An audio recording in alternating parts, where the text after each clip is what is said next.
Growing up, never would. If you'd asked me when I was a teenager, I definitely would have laughed at you if you said if I was gonna be a police officer. It's something I fell into, which became my calling. My name is Brandon Webb. I have a family of 4 children and a wife. My family and I have been attending the crossing for about 5 years. I didn't grow up in church, so I didn't really start coming to church until I met my wife. I was in college, my grandmother died. So I came here and I met a female. We got married. And about a year later, a child was born. 3 weeks after her 4th birthday, I found out she wasn't mine. So we separated, divorced. So, and I met my wife, Crystal, in the interim. Honestly, I'd probably still be in the wilderness somewhere if it wasn't for her. She keeps the train moving. Even though we may not know him in our lives, in our journey, he knows us, he knows what we need. One story that I could think of where I knew God's presence was there. I had spent so many years in the wilderness. I just roamed around, just doing things my way. I got in an accident, a car accident. My car, that was my everything. That was my favorite thing in the world at the time. And he took it away from me because I worshiped it. That was the first real encounter where I knew I had to make a change. So before I started the police academy, I was working at Harris Stowe State University as a public safety officer. My boss at the time, he was a retired lieutenant from the police department. And so he would tell me stories, his war stories when he was working. And it became real interesting to me.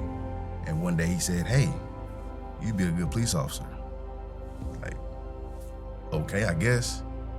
The first time the police department had a open test in the history of his department was at my job, was at Harris Stowe. And he said, "Hey, go take the test." And I took the test, and 3 months later, I was in the police academy. When you start the academy, you are an employee of the city. So once you graduate, you are employed. So we graduate on a Thursday. Some people are on the streets that Friday. Being a St. Louis City police officer definitely has its rewarding moments, but it also has its tough moments, and it can definitely take a toll on you mentally. Some of the things that helped me get through those challenging moments, definitely knowing that God is with me in my car, at my desk or in my cubicle, wherever the case may be. I know he's with me. Also knowing I have a family to go home to that need me. That is the 2 driving forces that keeps me going every day. The best way the church can support police, just be a listening ear.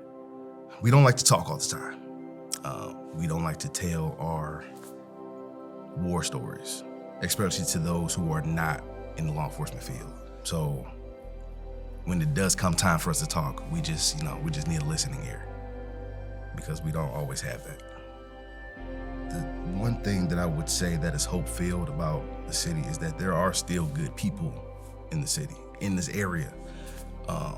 So me, I deal with kids all day. I'm a juvenile detective. So knowing that I still have a chance to make a difference in a child's life, that is, for me anyway, that's the glimmer of hope that I can share with other people. There's a lot of non-closure.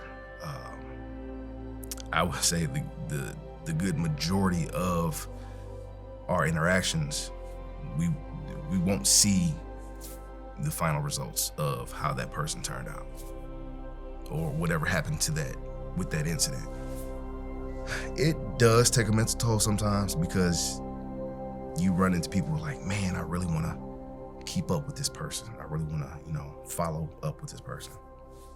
It doesn't always happen like that. So sometimes it can be a little upsetting. Between 2015 and 2017, I had a program that I taught in middle schools. So at this one particular middle school, we had about 4 or 5 classes. So we taught the class, and there's one particular student that when I seen him, I'm like, okay, this gonna be a bright young man when he gets older. So he graduated the class, he graduated school. Years went by. 2 years ago, I was in Dick's Sporting Goods. And this is around the time we had to wear masks and everything. It was cold, so I had a skull cap on and a mask. So the only thing you saw was my eyes. And I see a kid. I looked at him, I'm like, he looks familiar. But I was in a rush, so I had to focus on what I was getting. And so he looked at me, he said, excuse me, are you a cop? And so quite naturally, I go on the defense. I'm like, okay, who are you?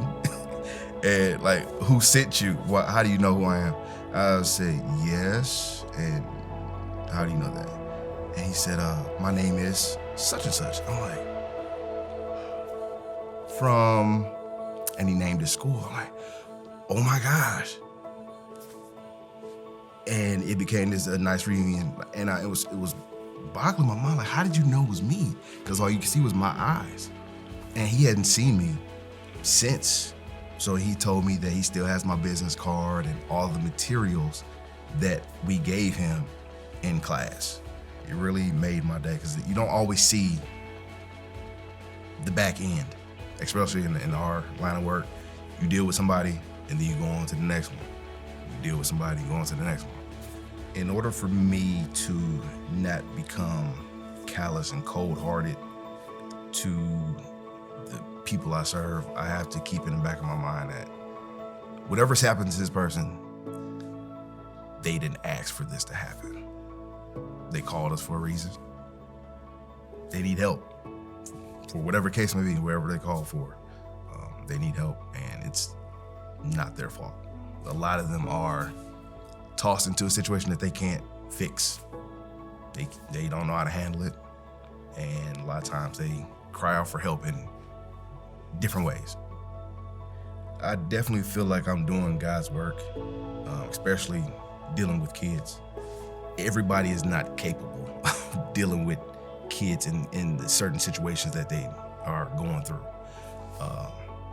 That's why I take my job seriously, because I'm here for a reason. I do feel like I'm making a difference.